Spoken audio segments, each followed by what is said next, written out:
Alors, mesdames et messieurs, bonsoir. Vous tous ici à l'Espace d'Ep Sylvestre, tous les gens qui sont à la maison, qui nous écoutent. Donc, on est, pas en direct, mais on est à l'Espace d'Ep Sylvestre. On est à Gatineau, secteur Hall. Moi, je m'appelle Nadia Fleury. Je suis une fervente bénévole de l'Espace d'Ep Sylvestre depuis 20 ans. Ce soir, on vous offre un balado qui va porter sur l'organisme communautaire qui s'appelle le CALAS. Ça veut dire le Centre d'aide et de lutte contre les agressions sexuelles. Et donc, on a deux personnes qui travaillent au CALAS qui sont là pour nous parler de l'organisme ce soir. C'est Angela Martinez avec Émilie Grenon. Puis on a le plaisir aussi d'accueillir Julie Lapensée, qui est quelqu'un qui a fait usage là, des services du CALAS, qui va nous parler de cette expérience-là. Donc, avant de leur passer la parole, un petit mot sur le dépanneur, si jamais il y a des gens qui ne savent pas c'est quoi. C'est un organisme communautaire. Le but, c'est simple, c'est briser l'isolement social. Ça touche tout le monde, l'isolement. Fait qu'on accueille les gens de tout âge, peu importe ce qu'ils vivent. Puis le but, c'est de faire communauté ensemble. Puis pour ça, bien, on a des activités pour que les gens fréquentent notre organisme. Et puis, voilà, en gros, en extra résumé, ce qu'on peut dire du dépanneur. Puis le dépanneur a un partenariat avec l'Abri, puis on a la chance que Julie, ici présente avec nous, soit la porte-parole de cette association-là. Fait que Julie, je vais te passer tout de suite le micro que tu nous expliques c'est quoi l'Abri, s'il te plaît.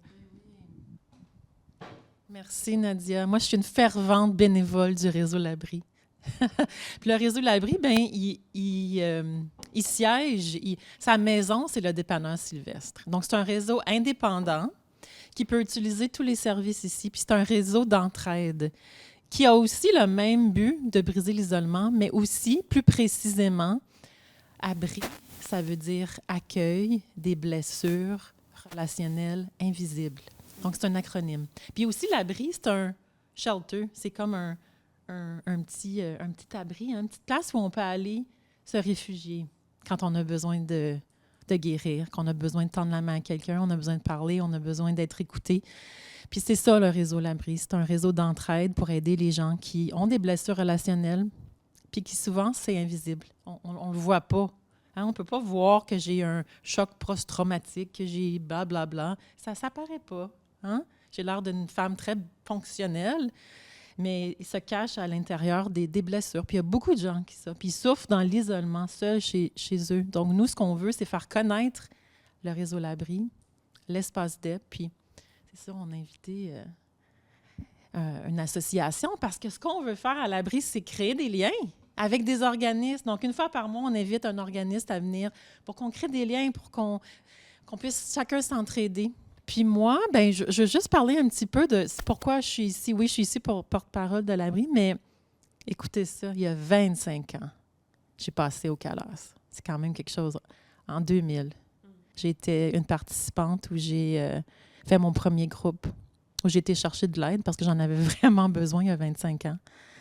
Puis, c'est ça, c'était un accompagnement de groupe où j'ai été vraiment accueillie. C'était un espace où j'ai pu rencontrer d'autres personnes qui vivaient un peu les mêmes, je voulais dire problématiques, là, mais les mêmes enjeux que moi. Ça m'a fait du bien de pouvoir être en présence de d'autres personnes, être entendue, pouvoir juste être moi-même. Puis cheminer, évidemment, j'ai cheminé pendant 25 ans. Bien, avant ça aussi, mais... Puis c'est ça, dans les 2 dernières années, mais c'est le réseau L'Abri qui me soutient. Puis grâce à ce réseau-là que je m'épanouis vraiment au niveau de prendre la parole, de m'exprimer. Je suis allée sur scène, j'ai fait un spectacle, j'ai invité d'autres femmes avec moi. Donc l'expression, la créativité, vraiment, le réseau L'Abri m'a aidé beaucoup avec ça. Je veux complémenter en disant que et l'espace DEP Sylvestre qui s'appelait jadis le dépanneur Sylvestre et qu'on donne l'acronyme le DEP tout simplement qui veut dire dépannage, entraide, partage. Toute cette aide que Julie explique, c'est vraiment une entraide non professionnelle. C'est en marge du réseau, c'est des citoyens bénévoles qui donnent là, ce soutien. Puis briser l'isolement social, pour ma part, j'ai compris après 20 ans de DEP que c'est l'isolement intérieur qui vient me chercher. C'est comme une souffrance qui habite, qu'on nomme pas parce que c'est intime, il n'y a pas de lieu pour l'exprimer. Donc, moi, c'est ce que je découvre là, 20 ans plus tard sur l'isolement. Donc, merci Julie de nous avoir expliqué l'abri. Merci Angela et Émilie là, d'avoir accepté notre invitation. Donc là, sans plus tarder, on a compris que l'acronyme CALAS, c'est Centre d'aide et de lutte contre les agressions sexuelles, mais qu'est-ce que vous faites? Donc là, je vais vous passer la parole, nous expliquer c'est quoi le CALAS. Alors, moi, je suis Émilie Grenon, je suis intervenante au CALAS. Ça fait un peu plus que 10 ans que je suis au CALAS de l'Outaouais. Le CALAS de l'Outaouais, c'est un centre d'aide et de lutte, ça le dit. Dans notre mission, on a une mission qui est en 3 volets. C'est venir en aide aux femmes et aux filles de 12 ans et plus qui ont vécu des agressions à caractère sexuel ou une agression à caractère sexuel et lutter contre les violences sexuelles. Et comment on fait pour lutter contre les violences sexuelles? On fait ça de différentes façons, là. On utilise l'approche féministe au CALAS, donc on fait ça entre autres en soutenant des femmes à reprendre le pouvoir sur leur vie, mais aussi en faisant de la prévention. Fait que de la prévention, on a des programmes qu'on déploie dans différents milieux. On a des programmes en milieu scolaire, le programme Empreinte, Agir ensemble contre les violences à caractère sexuel. On a le programme Garde ça pour toi. On a aussi un programme qui est de prévention spécialisé au niveau des personnes qui vivent avec une déficience intellectuelle. Puis, on répond aux besoins là, et aux demandes de notre communauté pour offrir des activités de prévention, des ateliers pour parler des violences à caractère sexuel, déconstruire les mythes, les préjugés. Puis on fait aussi de la lutte, qui est comme un travail un peu plus, je dirais, collectif ou politique. Une de nos grandes activités de lutte, c'est chaque année, on fait la marche La Rue, la nuit, les femmes sans peur. C'est une marche qui vise à dénoncer le fait que les violences sexuelles continuent d'exister puis que les femmes continuent d'avoir peur, de craindre d'en être victimes.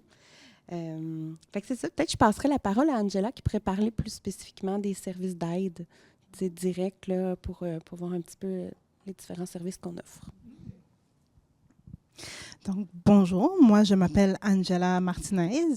Je suis au CALAS depuis 2019. Avant ça, j'étais au CALAX francophone d'Ottawa, donc de l'autre côté de la rivière. Donc, ça fait un petit bout que je suis dans les CALAX. Tantôt, tu demandais, nous autres, on s'appelle CALAS. Pourquoi les autres CALAX? En fait, on est un des plus anciens CALAS. Dans le temps, en 77, on ne s'appelait pas CALAS, on s'appelait CAVO, donc le Centre d'aide au viol en Outaouais. Et dans ce moment-là, on a changé de nom pour le CALAS, le Centre d'aide et de lutte contre les agressions sexuelles. Et plus tard vient s'ajouter à caractère sexuel, donc Centre d'aide et de lutte contre les agressions à caractère sexuel. Nous autres, on avait déjà changé de nom une fois. Donc, quand les autres CALAX commencent à exister, nous autres, on est deux. Non. CALAS Charlevoix, c'est un CALAX. Oui, donc on est le seul, en fait, qui avons gardé, Centre d'aide et de lutte contre les agressions sexuelles, parce que les autres avaient déjà ajouté le C, donc à caractère sexuel. Ils sont nés après. Mais on a toutes la même mission. On travaille toutes avec les 4 volets que Émilie vient d'expliquer. Donc, des fois, le monde se mélange. CALAX, CALAS, on a la même mission. C'est juste qu'on a un C de moins, mais on reconnaît, dans le fond, qu'il y a différentes formes d'agression à caractère sexuel. Donc, voilà. Aide directe, plusieurs services au CALAS de l'Outaouais. Donc, on va avoir des services d'aide individuelle. Donc, ça, c'est 12 rencontres, une intervenante avec une femme, dans lesquelles on va aller identifier 2-3 objectifs pour travailler durant ces 12 sessions-là. Ensuite de ça, on va avoir des groupes de soutien. Ça, habituellement, ça va être autour de 5 femmes avec 2 intervenantes dans lesquelles chacune des femmes va identifier leur objectif de travail. Ce qui est bien, moi, je dis souvent que c'est un bootcamp de guérison. Ce qui est bien, en fait, c'est que je me rends compte que je ne suis pas seule à vivre la conséquence que je vis. Et pendant que moi, je travaille sur la culpabilité, ben l'autre femme travaille sur la honte, l'autre femme travaille sur la reconstruction de l'estime de soi. Donc, finalement, je ne suis plus juste en train de travailler sur une conséquence, mais ça se peut que j'écoute d'autres conséquences, que je me dis « Oh, moi aussi, je vis ça. » ou « Moi aussi, j'ai les mêmes enjeux. » Et ça crée de la solidarité, ça brise l'isolement, justement, parce que je pense que je suis la seule qui vit ça comme ça. Et donc, souvent, c'est ça. Ça crée une solidarité qui va aller pousser un peu plus la guérison. Habituellement, c'est 16 rencontres, donc 2 intervenantes avec 5 femmes durant 16 semaines. À chaque semaine, on se rencontre pour le groupe de soutien, qui n'est pas dans la guérison de conséquences ou guérison de l'agression sexuelle, mais plutôt dans notre approche féministe dans la reprise de pouvoir. Hein? On ne guérit pas d'une agression sexuelle, on reprend le pouvoir sur les conséquences qu'on a vécues. Donc, ça va vraiment être ça va vraiment dans créer la solidarité et de partager, de briser l'isolement, de briser le silence. On va avoir aussi, durant la pandémie, en fait, et un peu plus avant la pandémie, on s'est rendu compte que la liste d'attente est en train de monter. Et c'est assez difficile comme intervenante de recevoir, d'accueillir une femme et de lui dire « tu vas avoir 3, 4, 5 mois d'attente ». Et donc, durant la pandémie, on a eu cette réalité et on s'est assis comme équipe et on s'est dit « qu'est-ce qu'on fait avec ces femmes-là? » Tu sais, elles viennent, elles sont prêtes à travailler. Et là, on leur dit « tu dois attendre 2, 3, 4, 5 mois ». C'est difficile. Déjà, ça prend beaucoup de courage, la première rencontre, aller rencontrer quelqu'un et dire « j'ai besoin d'aide ». Quand, je ne sais pas, ça fait combien de temps que tu le gardes souvent en silence. Donc, on a créé les espaces d'accueil. Les espaces d'accueil, c'est une fois par mois, une intervenante ou 2 intervenantes. On invite toutes les femmes sur nos listes d'attente, que ce soit en individuel ou en groupe. Et dans le fond, ça va être un moment pour partager des outils, spécifiquement aux agressions, aux survivantes, aux femmes qui ont vécu une agression sexuelle. Par exemple, on va avoir bientôt le prochain espace d'accueil. Comment je fais pour parler à mon entourage de l'agression sexuelle? Est-ce que je dois le parler? Est-ce que je dois le dire?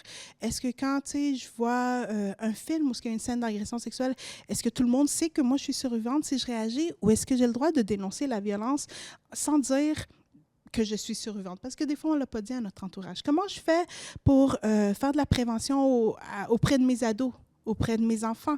Quand j'entends un mythe ou quand j'entends un préjugé ou quand j'entends un mot ou une phrase blessante qui pourrait venir déclencher une survivante, est-ce que je peux le nommer?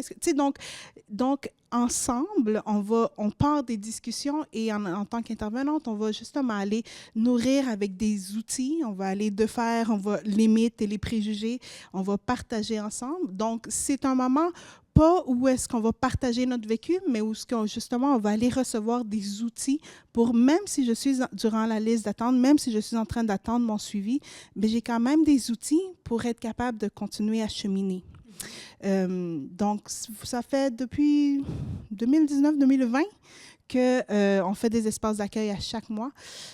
On a commencé avec une femme, avec 2 femmes. On est rendu qu'il n'y a plus de place, des fois.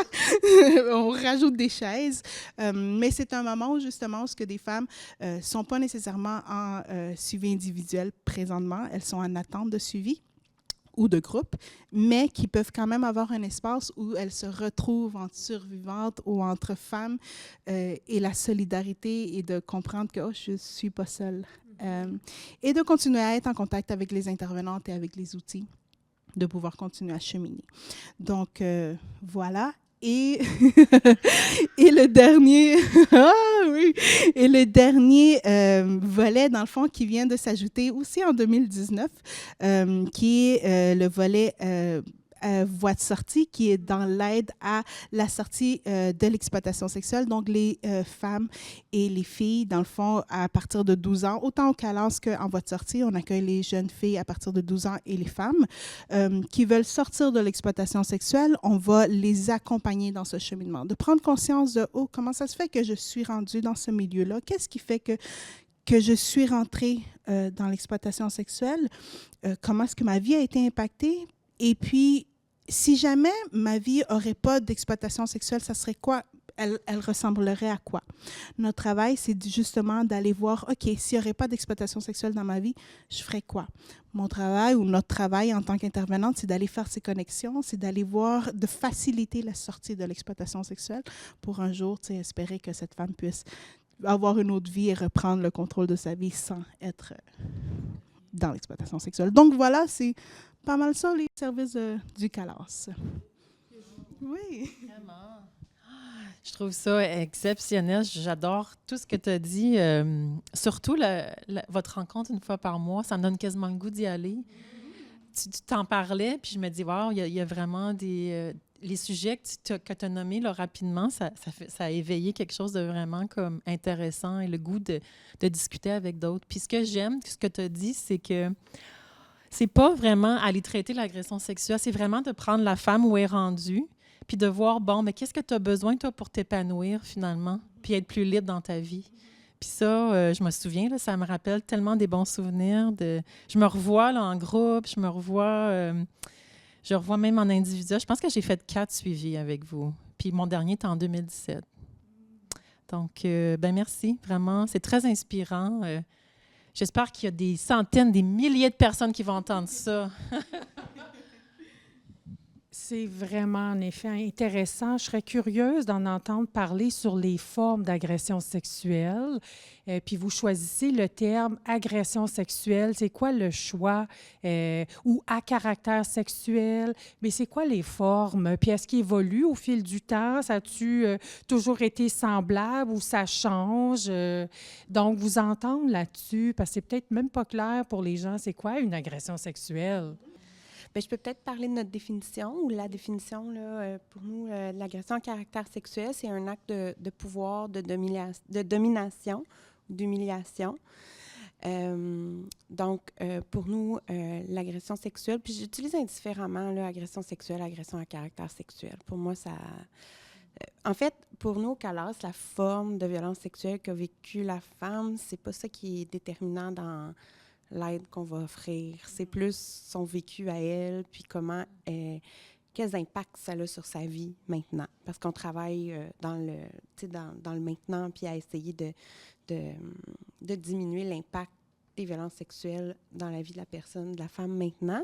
Fait qu'on dit souvent, qu'on ne fait pas de catégorie de femmes qui viennent nous voir en fonction des types de violences qu'elles ont vécues, mais c'est quand même important de le nommer parce que des fois, on ne reconnaît pas que certaines formes sont des violences à caractère sexuel, des agressions sexuelles. Donc, acte de domination, d'humiliation, d'abus de pouvoir, on dit ça parce que c'est important pour nous de dire que l'agression sexuelle, c'est pas quelqu'un qui a trop de désirs sexuels puis qui n'est pas capable de se contrôler. C'est plutôt le contraire. C'est une personne qui va prendre le contrôle en utilisant la sexualité. Donc, agresser sexuellement, c'est imposer des gestes, des paroles ou des attitudes à connotation sexuelle sans le consentement de la personne, donc sans l'accord, sans l'autorisation de la personne. Donc, quand on parle de gestes ou des gestes là, dans les formes d'agression à caractère sexuel, il y a, des fois on entend le viol. Le mot viol, c'est le mot comme souvent qu'on entend très répandu. Là. Maintenant, actuellement, dans le code criminel là, au Canada, le mot viol, il n'existe plus. Il n'existe plus depuis 1983, je pense, parce qu'il était très restrictif, ce mot-là. En fait, il était défini comme la pénétration forcée d'un pénis dans le vagin. Donc, c'est très exclusif. Ça voulait dire que les hommes ne pouvaient pas être victimes d'agression sexuelle. Et ça excluait aussi les femmes qui voulaient porter plainte contre leur conjoint avant cette époque-là, elles ne pouvaient pas porter plainte. Donc, il y a eu comme cette refonte du code criminel là, qui a un peu enlevé le mot viol, mais ça reste que c'est un mot qui est quand même utilisé. Là, les jeunes qu'on rencontre l'utilisent encore. Voilà. Fait que agression sexuelle, attouchement sexuel, donc des touchés qui sont non désirés, ça peut être sur les vêtements, sous les vêtements, des touchés à connotation sexuelle. D'autres formes d'agression sexuelle où il y a des touchés, mais l'inceste, c'est l'agression sexuelle à l'intérieur d'une famille. Donc, c'est un type, en fait, c'est le contexte de l'agression sexuelle qui va servir à définir là, cette forme-là d'agression sexuelle.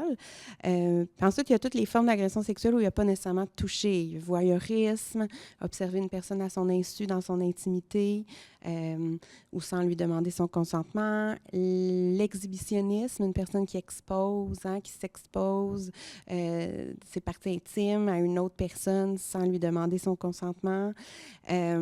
Ensuite, d'autres formes de l'exploitation sexuelle, comme Angela parlait, notre projet là, Voie de sortie, ça c'est une forme d'exploitation sexuelle qu'on voyait et pour laquelle on trouvait que nos services étaient moins adaptés parce que les femmes se retrouvent dans un cycle d'exploitation sexuelle d'où il est très difficile de se sortir.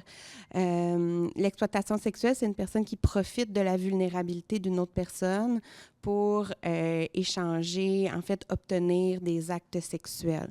Donc, on peut penser à la prostitution, mais aussi échanger un logement contre une relation sexuelle, échanger de la consommation, de la drogue, un lift, peu importe, là, contre un rapport sexuel. Donc, c'est comme si on achète le consentement. Donc, pour nous, il n'y a pas de consentement à ce moment-là. Puis, dans les violences à caractère sexuel où il n'y a pas de toucher, il y a aussi le harcèlement sexuel. Donc, le harcèlement sexuel, c'est plus des attitudes, des paroles à connotation sexuelle qui sont faites contre la volonté de la personne. C'est toujours ça, la différence entre quelque chose qui est sain de sexuel puis quelque chose qui ne l'est pas. Bien, c'est quelque chose qui est voulu ou pas, c'est le consentement. Puis, la cyberviolence à caractère sexuel, ça, c'est quelque chose aussi qui n'existait pas avant, quand il n'y avait pas autant d'accès à la technologie, mais on parle d'envoi non consensuel d'images intimes, donc quelqu'un qui partage une image que je lui ai envoyée à d'autres personnes sans mon accord, qui me filme sans mon accord, donc des trucs qui se passent là, finalement en ligne, là, des agressions sexuelles qui ont lieu en ligne. On va parler de cyberviolence à caractère sexuel. Je pense que j'ai fait le tour. C'est beaucoup. En fait, c'est très vaste. Puis des fois ça arrive que des femmes viennent nous voir, mais je ne suis pas sûre. Tu sais, moi, je n'ai pas été violée. Fait que c'est parce que c'est une agression sexuelle. Fait que c'est important de parler de la définition puis de voir un peu les différentes formes, là. Je pense que c'était une bonne question. Que la femme se questionne, est-ce que je veux porter plainte ou pas? On peut l'accompagner aussi dans ce questionnement. Donc, on va expliquer quel est le processus judiciaire parce que la connaissance est du pouvoir. Je peux choisir si ça me convient ou finalement si ce n'est pas le moment pour moi. En agression sexuelle, il n'y a pas de limite de temps pour aller porter une plainte. Donc, ça se peut que je me questionne aujourd'hui et que je décide dans 1 an ou dans 2 ans et c'est correct. Pour avoir les services du CALAS, on n'a pas besoin de faire une plainte en agression sexuelle à la police. On va t'accompagner ou te soutenir ou travailler sur les conséquences, même si on ne fait pas une plainte à la police. Maintenant, quand il y a le désir de savoir, d'avoir l'information, donc on va présenter le processus judiciaire. Si elle décide d'y aller de l'avant, on va pouvoir l'accompagner dans tout, que ce soit faire la plainte, est-ce qu'on veut aller au poste de police, est-ce qu'on veut appeler les polices au CALAS, est-ce que tu veux que les polices viennent chez vous? Donc, on va lui expliquer quelles sont ces différentes options, quels sont ces différents droits aussi.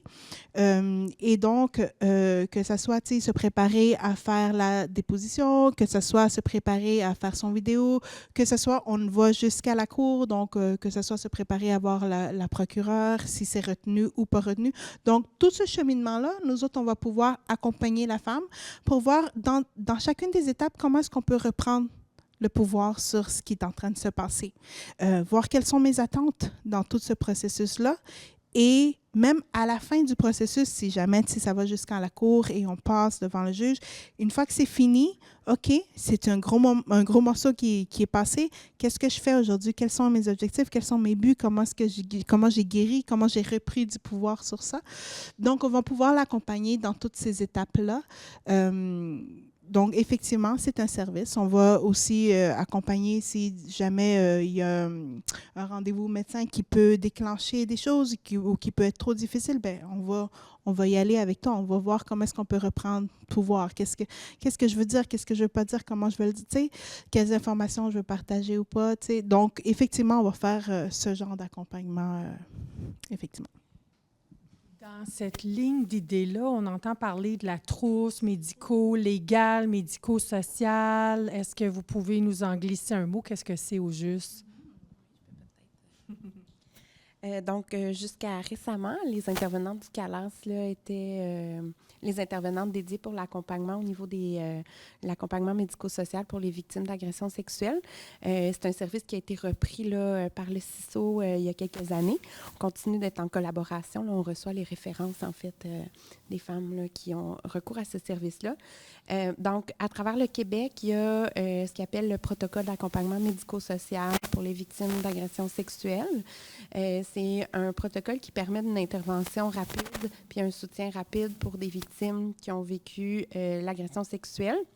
Et il y a, en fait, en Outaouais, là, il y a deux portes là, d'entrée pour ce protocole. Il y a l'accompagnement médico-légal qui se fait en milieu hospitalier quand il y a une agression sexuelle de 5 jours ou moins. Donc, la femme, à ce moment-là, doit appeler au 811 option 2 pour pouvoir avoir accès là, au déclenchement de ce protocole-là. Il y a une intervenante qui se déplace en milieu hospitalier pour offrir du soutien à la victime et évaluer avec elle la possibilité d'avoir recours à une trousse médico-légale. Donc, trousse médico-légale, c'est une trousse là, qui consiste en documenter l'agression sexuelle puis faire des prélèvements qui pourraient être utilisés là, dans le processus d'une plainte. Donc, pour avoir recours à la trousse médico-légale, il faut avoir un désir de porter plainte ou se questionner par rapport à ça. Et puis ça se fait dans les 5 premiers jours. Puis de 5 jours à 6 mois, il y a le protocole d'accompagnement médico-social qui se fait à la Clinique des femmes et dans lequel c'est les mêmes services de soutien, puis d'évaluation là, de la santé, puis des services aussi, là, si jamais il y a des besoins médicaux. Parce que nous, on n'est pas au CALAS, on n'est pas des médecins, on n'est pas des infirmières, on ne peut pas prescrire des congés, par exemple. Si une femme vit de la détresse suite à une agression sexuelle puis a besoin de soutien médical, bien, à ce moment-là, ça peut être fait là, via le protocole d'intervention médico-sociale. Ouais. Est-ce qu'il y a un chevauchement entre les services du CALAS et ceux de la Clinique des femmes à l'intérieur de ce 6 mois que vous parlez? Puis là, ce que je comprends, c'est plus médical, le soutien. De la Clinique des femmes, ils font-tu le psychosocial aussi ou ça revient à vous? Ah, je vois. Oui. Fait que, en fait, là, ce qui se passe, là, puis ces services-là existent pour toutes les personnes en Outaouais. Là. Nous, le CALAS, c'est les femmes de 12 ans et plus, mais pour toutes les personnes. Hein, il y a les mêmes services. Mais oui, il y a des ententes, là, c'est-à-dire qu'une fois que la femme rencontre une intervenante, elle va lui parler des services du CALAS, puis nous, on va avoir des références, puis on va rappeler les femmes là, qui veulent nous rencontrer. Évidemment, c'est volontaire, hein, puis comme c'est super important pour nous que les services soient volontaires puis que ce soit au moment et au rythme qui est choisi par la femme qui fait appel à nous. C'est important parce que l'agression sexuelle, on nous a enlevé du pouvoir, on nous a imposé quelque chose. Donc, nous, dans nos interventions, c'est vraiment essentiel que chaque étape là, elle soit choisie par la femme puis que ça soit son désir. Fait que ça se peut aussi qu'elle ait recours au protocole, puis que finalement, c'est pas le bon moment pour elle d'aller au CALAS, mais on lui aura parlé à ce moment-là de nous, puis on peut nous contacter là, pour avoir accès au service. Dans le D'une personne qui pense peut-être vouloir porter plainte, j'entends grâce à la question de Lise du public que oui, vous faites un certain accompagnement, mais là, je pense au CAVAC. Là, quelle est la différence entre votre accompagnement et celui du CAVAC? Puis on peut comprendre, c'est un processus judiciaire, fait que c'est long dans le temps. Fait que comment vous chevauchez les deux services, là, puis vos accompagnements? C'est quoi la différence entre les deux, votre spécificité? Le CAVAC, c'est le Centre d'aide aux victimes d'actes criminels. Donc, vont accompagner toute victime d'actes criminels, tout acte criminel.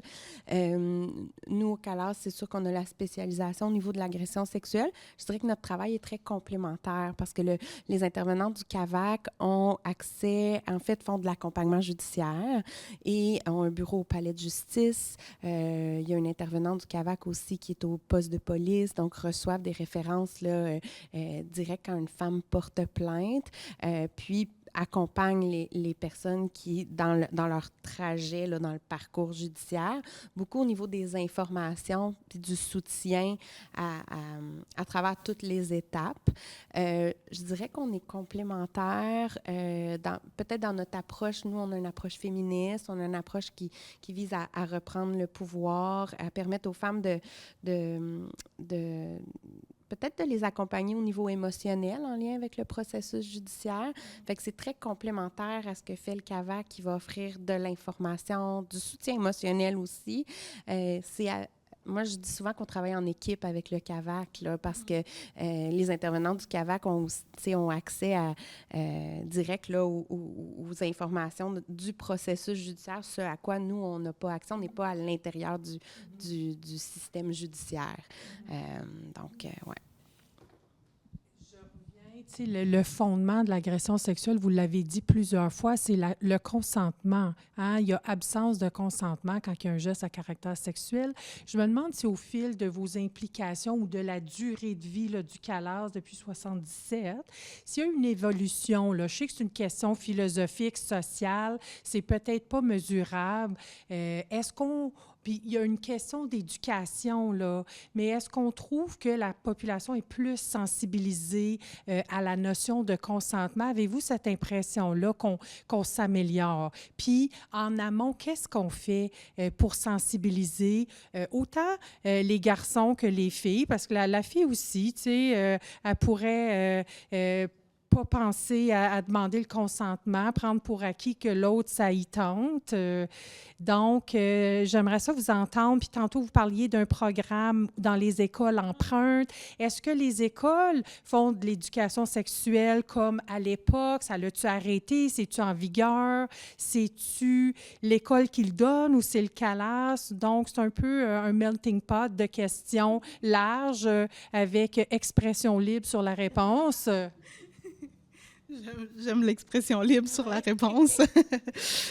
Donc oui, effectivement, je pense qu'on est de plus en plus conscient sur la question du consentement.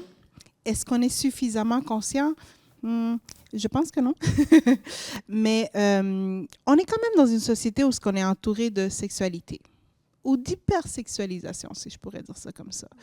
Hein? On voit les affiches, on voit dans les films, on voit dans la musique, on voit dans les...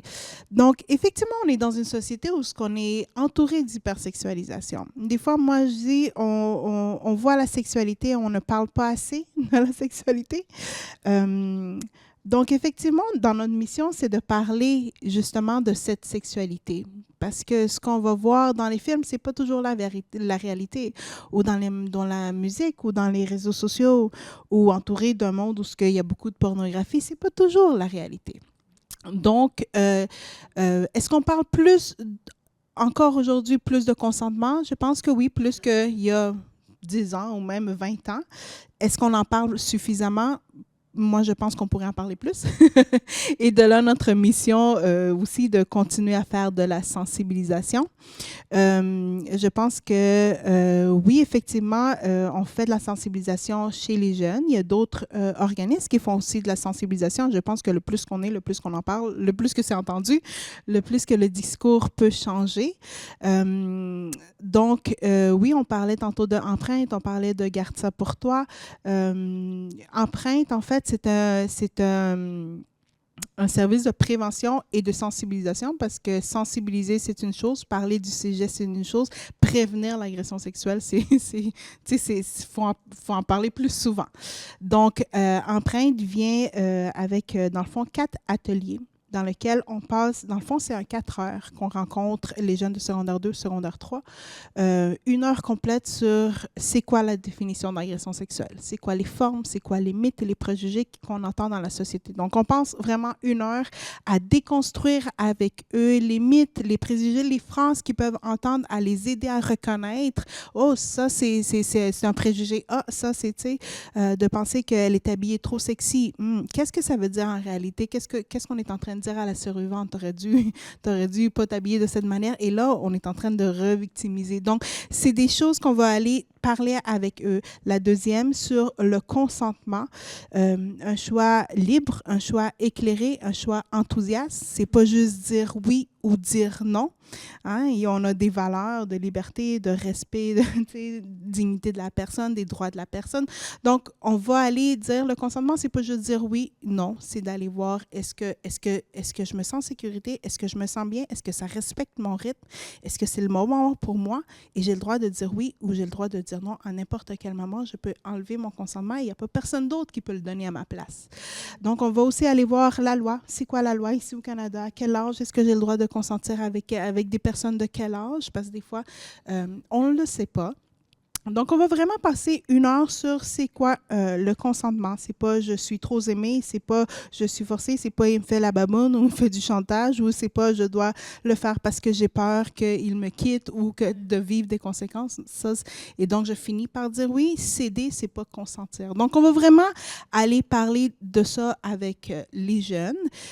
Suite à cela, c'est le 3e atelier, c'est vraiment, on va aller voir les conséquences de l'agression sexuelle. Donc, on va voir quels sont les impacts sur ma vie personnelle, sur ma vie sociale, sur ma vie psychologique, sur mes études financières. Donc, on va voir que l'agression sexuelle ne touche pas que la sexualité, mais touche toutes les sphères de la vie de la personne. Donc, on va vraiment passer 1 heure à voir quelles sont les conséquences. Qu'est-ce que ça peut faire le fait qu'une survivante ou un survivant dénonce ou demande de l'aide et finalement on re-questionne ou on doute ou on n'est pas certain s'il dit la vérité ou pas. Donc, qu'est-ce que ça peut faire pour une survivante de recevoir ce genre d'attitude-là? Elle va se refermer et finalement, peut-être qu'elle va vivre plus de conséquences, elle, tout seule, dans l'isolement. Donc, on va passer vraiment 1 heure sur les conséquences, le dévoilement, comment accueillir un dévoilement, comment être un soutien, comment référer. Et dans le fond, dans le 4e atelier, vraiment de comme, OK, quand j'observe quelque chose qui me semble violent, je ne suis pas certaine ou certain si c'est de la violence sexuelle, qu'est-ce que je fais? Comment je réagis? Est-ce que je ris? Est-ce que j'ignore? Donc, dans mon pouvoir d'agir comme société, qu'est-ce qu'on fait quand on est face à de la violence sexuelle? À la place d'ignorer, qu'est-ce que je peux faire? Est-ce que je peux questionner? Est-ce que je peux faire « vas-tu bien? Comme as-tu besoin d'aide? Est-ce que je réfère? » Donc, vraiment, dans le pouvoir d'agir, OK, comme société, on a tout un pouvoir de pouvoir dénoncer, de pouvoir demander « est-ce que ça va? » Donc voilà, ça c'est pas mal nos 4 ateliers.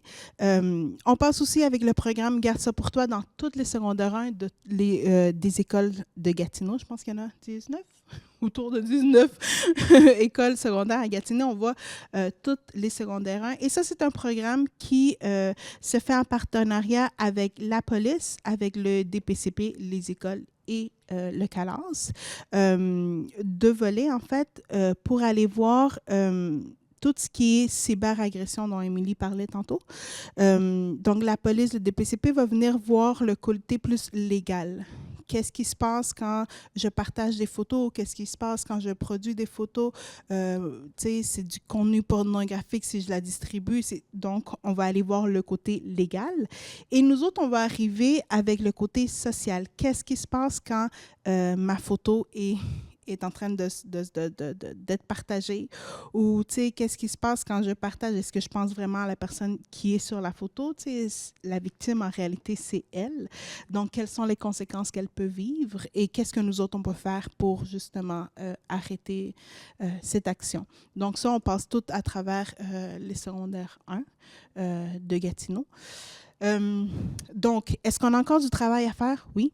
Je pense que c'est important de continuer à parler de ce sujet parce qu'on est entouré, comme je disais, d'hypersexualisation, de sexualité, mais souvent sans la bonne information ou la vraie information.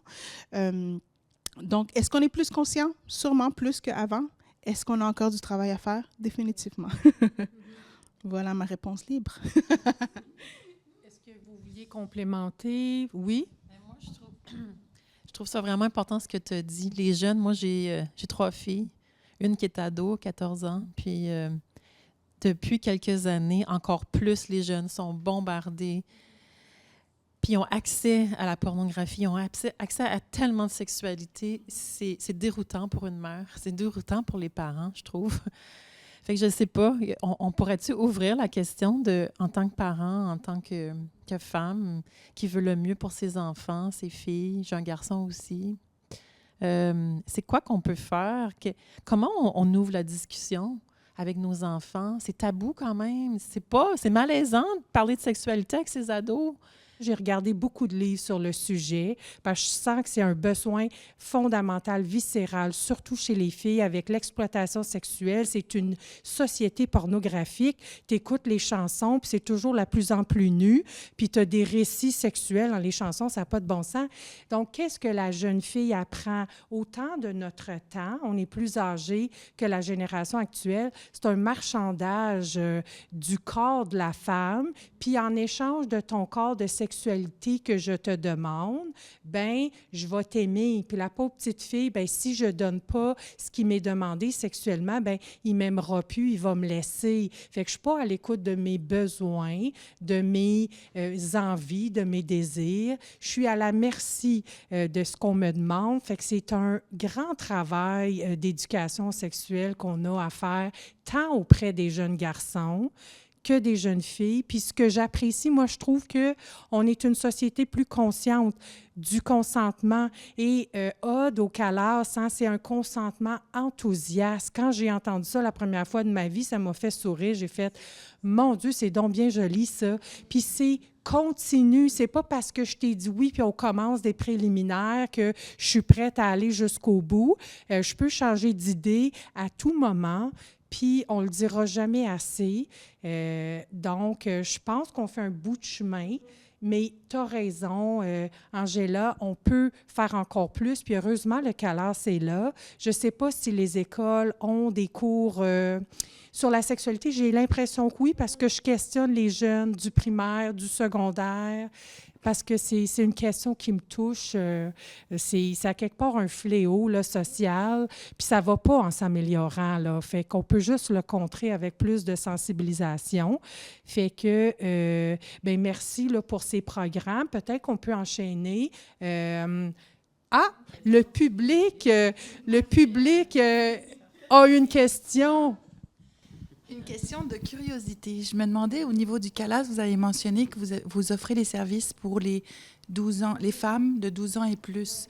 Comment vous avez déterminé l'âge de 12 ans? Pourquoi 12 ans?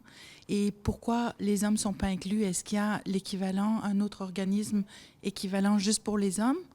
Merci.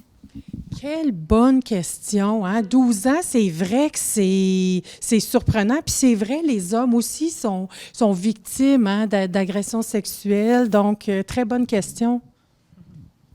Je vais m'essayer. J'étais pas là quand la décision a été prise d'intervenir auprès des filles et des femmes de 12 ans et plus. En fait, je peux répondre par rapport aux femmes. En fait, l'agression sexuelle, il y a quand même une grande majorité des victimes qui sont des femmes et le Calas a été créé par et pour des femmes. Donc, c'est un centre de femmes puis dans notre mission, on a choisi de conserver, là, puis c'est important pour nous que ce soit un centre qui est offert pour les femmes, mais il y a des services pour les hommes. Je vais prendre le temps d'en parler, là. J'ai parlé du CAVAC tantôt. Le CAVAC offre des services aux hommes qui sont victimes d'agressions sexuelles. Il y a également le CIAF, le Centre d'intervention en abus sexuels pour la famille, qui est un organisme de l'Outaouais qui offre des services pour des hommes et des enfants et des adolescents. Et en fait aussi pour tous les enfants, 12 ans et moins, en fait 18 ans et moins, le CIAF. Et il y a Donne-toi une chance, qui est un organisme communautaire qui est par et pour des hommes, pour les hommes. Je pense qu'ils ont des intervenantes. Donc, ils ont un groupe de soutien, entre autres, pour des hommes qui ont vécu des agressions sexuelles dans l'enfance. Puis, ils offrent également du soutien individuel pour tout homme qui aurait été victime d'agressions sexuelles. Pourquoi 12 ans? En fait, c'est ça. Peut-être je tente une hypothèse, puis peut-être faudrait se poser la question à celles qui étaient là quand elles ont fondé le CALAS en 77. L'âge légal du consentement au Canada, c'est 16 ans, mais la loi permet des contacts sexuels entre des personnes d'âge similaire à partir de 12 ans. Donc, avant 12 ans, il n'y a pas de consentement possible. À partir de 12 ans, il peut y avoir un consentement à des contacts sexuels avec des personnes qui ont un écart d'âge de 2 ans avec le jeune. Donc, peut-être que c'est pour cette raison-là qu'on a choisi 12 ans. Et une grande partie des victimes d'agressions sexuelles ont entre 12 et 25 ans. C'est une des tranches d'âge là, où particulièrement les femmes là, sont plus représentées. Nous, au CALAS, c'est à peu près un 30% des femmes qu'on voit qui sont adolescentes. Dans voie de sortie en exploitation sexuelle, c'est beaucoup plus que ça même. Là. L'âge moyen d'entrée dans la prostitution au Canada, c'est 14 ans.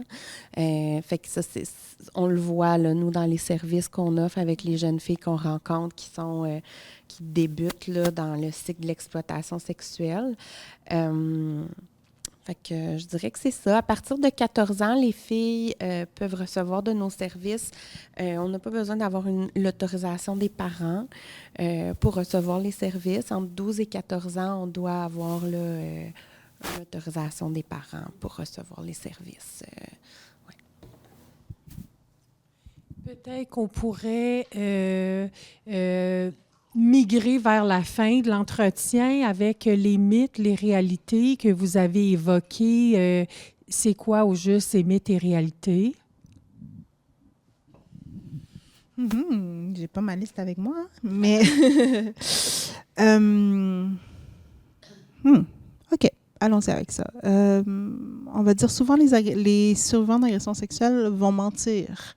Elles vont raconter des histoires, puis ça va être pour se venger ou ça va être pour tirer l'attention. Cette pensée, cette manière de penser peut faire qu'une survivante, lorsqu'elle va venir dévoiler, elle sente qu'on ne va pas la croire. On va souvent dire, quand ils vont à la police, c'est des fausses accusations. T'sais, on va voir dans les nouvelles, une survivante a retiré sa plainte ou sa plainte n'a pas été retenue. Et ce qu'on va penser, c'est, elle a menti ou elle a faussement dit. Ou, c'est un mythe. C'est pas vrai. Déjà, on va voir que seulement 5% des victimes vont porter plainte. Donc, il y a quand même un bon 95% qui ne vont pas porter plainte. Et sur ce 5% de victimes qui vont porter plainte, on voit dans les statistiques que seulement 2% de ces 5% sont ou retirés ou des fausses accusations ou pas retirés. Donc, déjà là, le fait de penser qu'une victime va faussement accuser, on est en train de parler de 5%. Donc, il y a 95% qui reçoit le message. Si je parle, ils ne vont pas me croire parce qu'ils vont penser que c'est faux. Déjà, on est en train de mettre toutes les victimes dans le 5% qui portent plainte. Et dans ce 5%, il y a un 2%. Et ce 2% n'est pas différent qu'un autre crime. Et pourtant, quand on va voler ma voiture, on ne va pas me questionner, c'est-tu vrai? Ou quand je vais vivre du vandalisme chez nous, es-tu sûr que tu t'es fait vandaliser? On ne va pas me re-questionner, on va me croire. Pourtant, les victimes, ils vont, comment tu étais habillée?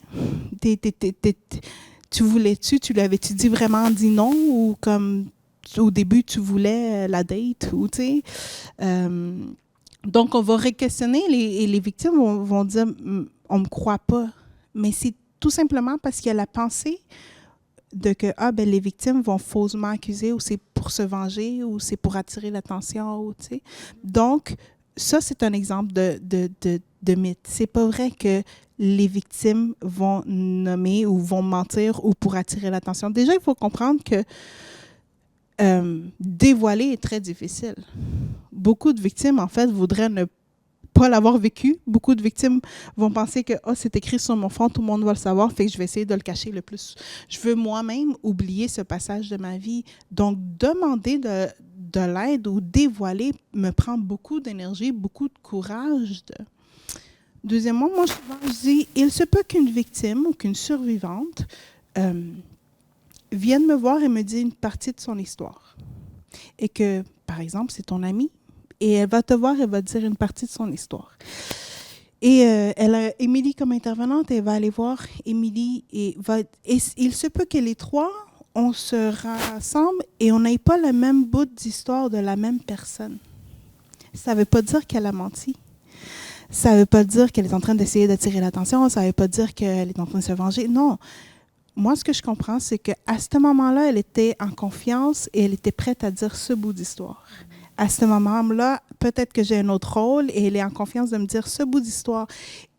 Et c'est là où que nous autres, au Calas, c'est à elle c'est elle l'expert de son histoire, c'est elle l'expert de sa vie. C'est à elle de raconter son histoire, le bout d'histoire qu'elle est prête à dire. Donc, quand on entend dans la société, oui, c'est parce qu'elle raconte pas la même chose. Et ça se peut qu'à ce moment-là, elle n'était pas prête à dire ça et que là, elle est prête. Oui, elle a changé son histoire. Il se peut qu'à ce moment-là, elle n'ait même pas eu conscience de l'impact, tu sais. Donc, c'est pas qu'une survivante ment, c'est pas qu'une survivante attire l'attention, c'est pas qu'une survivante veut se venger ou non, c'est un cheminement. C'est un cheminement. Hey, ça vient me titiller tout ça là. Je me dis, tu sais, quand tu es victime d'une agression sexuelle, c'est beaucoup la honte, la culpabilité puis la peur qui te prend. Fait que c'est difficile après ça de... Puis il y a beaucoup aussi de...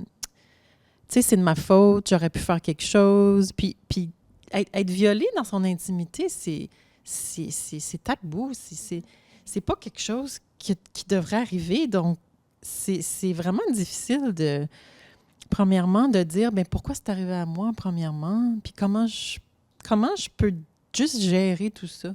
C'est complexe. C'est vraiment complexe comme expérience à vivre. Donc, c'est vraiment pas évident. Puis chaque personne vit ça différemment. Il n'y a pas de comparaison à faire. Il n'y a pas de c'est plus ou moins. Donc, c'est vraiment... vous faites vraiment un super travail d'accueillir les femmes où elles sont. Puis vraiment, dans le respect, dans vraiment le respect, l'ouverture, puis de vraiment les accueillir où ils sont, sans « t'as besoin de faire ci » ou « t'as besoin de faire ça », puis en redonnant du pouvoir. Je trouve que c'est vraiment une cause...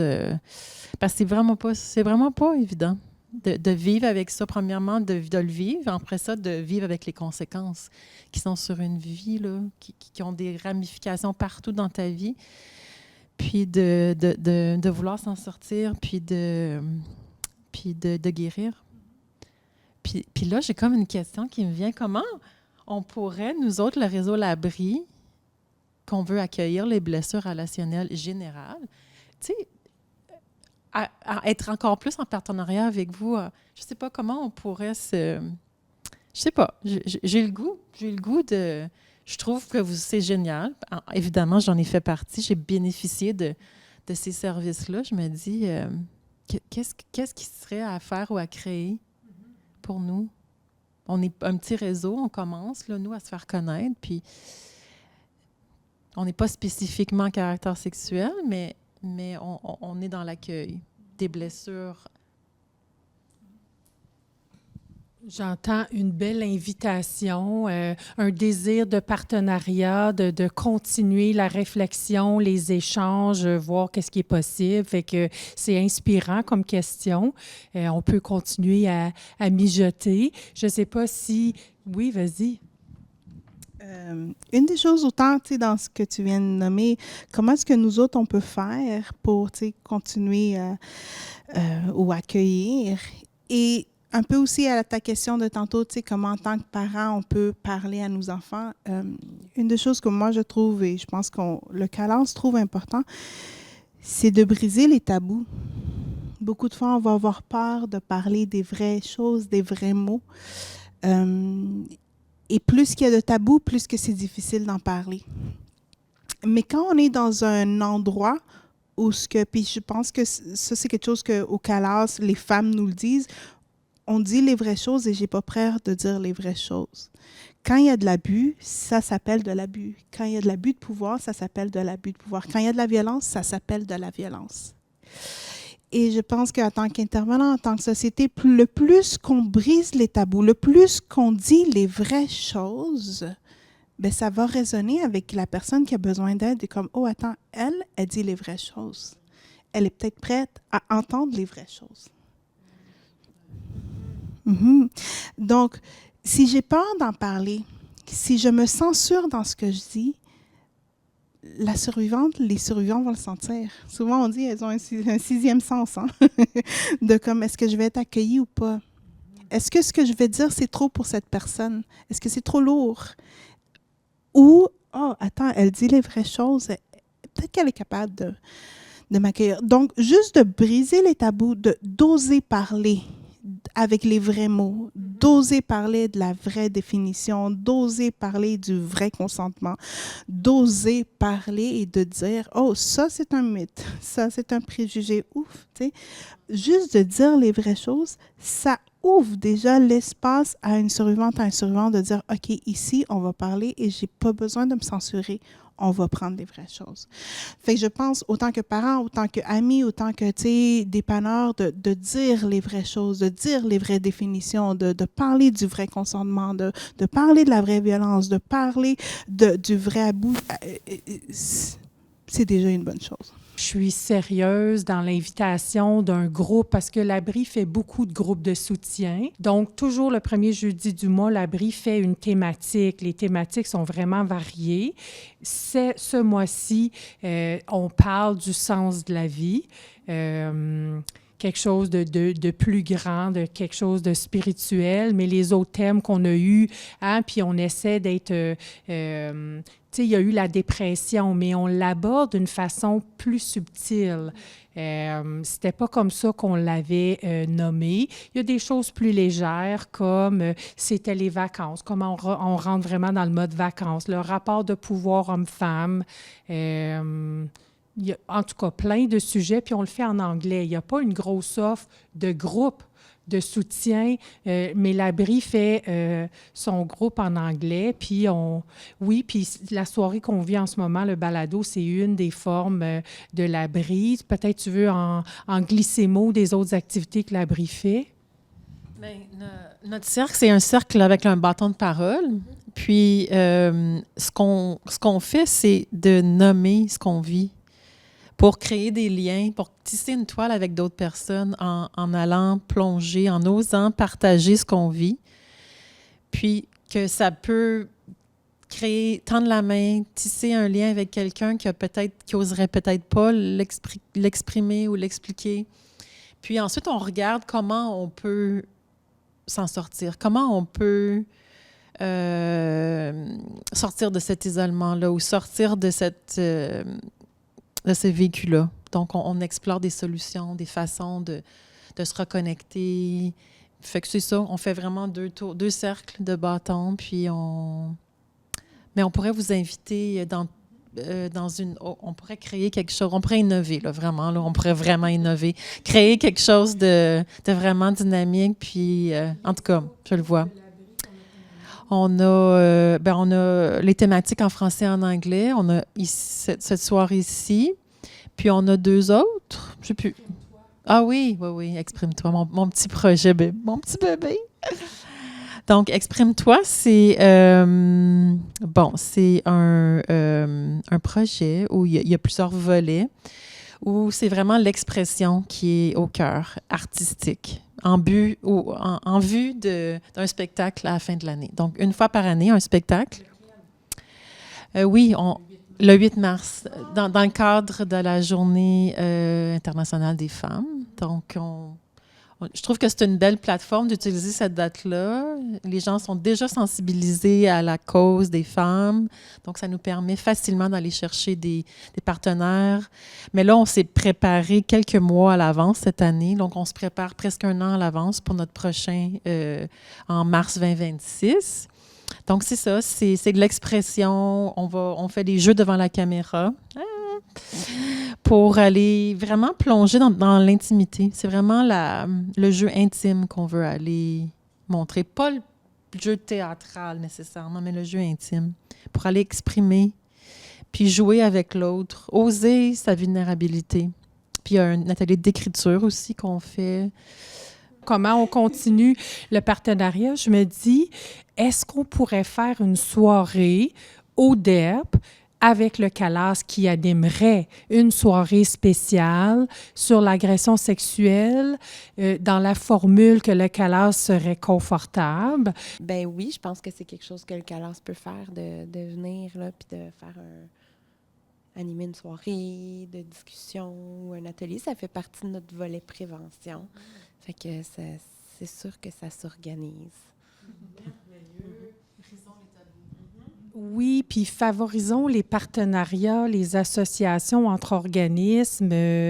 Donc, voilà, je pense que ça fait le tour là, du balado de ce soir. Fait qu'infiniment merci, public chaleureux. Puis tous les gens à la maison qui ont pris le temps de nous écouter, j'espère que ça a pu vous apporter quelque chose. Merci, Julie, de t'être déplacée.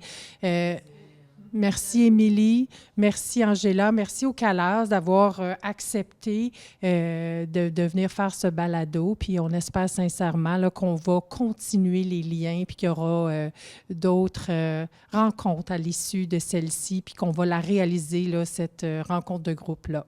Merci beaucoup. Bonne fin de soirée.